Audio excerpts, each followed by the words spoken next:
ఇది ఆకు సంపెంగ అండి. చూడండి ఎంత బాగా ఉన్నాయో మొగ్గలు. ఇదేంటంటే 365 రోజులు పూస్తుంది అనమాట. పెద్ద పెద్ద పూలు కూడా వస్తాయి, ఆకుల్లో కలిసిపోయి ఇలా ఉంటాయి అన్నమాట. చూడండి ఎంత బాగున్నాయో.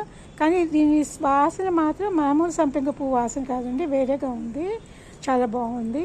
చెట్టు నిండా పూలు ఎప్పటికీ మనకి సంపెంగ పూలు ఉంటాయన్నమాట. 365 డేస్ వస్తాయి.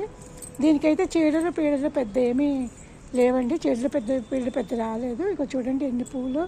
ఆకుకి ఆకు సంపెంగ అంటారు అందుకని దీనికి. మామూలు సంపెంగ కన్నా స్మెల్ వేరే విధంగా ఉంటుంది, కానీ బాగుంటుందండి. చాలా చాలా బాగుంటుంది. మామూలుగా కౌడంగ్ మనం వేసుకోవడమేను.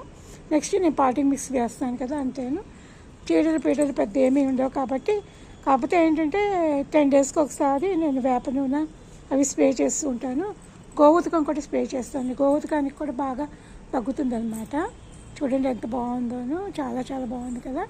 కార్తీక మాసం సంపెంగలతో బాగా పూజ చేసుకోవచ్చు. ఎప్పటికీ ఉంటాయి రండి, కార్తీక మాసమే కాదు ఎప్పటికీ ఉంటాయి. నాకైతే భలే ఆనందంగా అనిపించింది ఆకు సంపెంగ చెట్టు చూడంగా. నాకు గ్రీన్ సంపెంగ, తర్వాత ఏమో సింహాచలం సంపెంగ కూడా ఉన్నాయి కదండి, దాంతోపాటు ఇది కూడా బాగుందన్నమాట. ఇది నేను మీడియం పాటలో వేసానండి. ఇట్లాగా ఆ పెద్ద పాటలకు మారుద్దామా వద్దా అని ఆలోచిస్తున్న. ఇందులో బాగానే వస్తుందని ఉంచానమాట. చూస్తాను, ఇందులో ఇలాగే ఉంటే కనుక కంటిన్యూ అయిపోతుంది, లేకపోతే మార్చడానికి ట్రై చేస్తాను అనమాట. బాగున్నాయి కదండి సంపెంగలు, చాలా చాలా బాగున్నాయి నిజంగానే.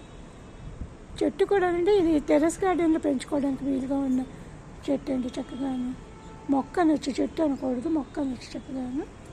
చూడండి ఎంత బాగుందో.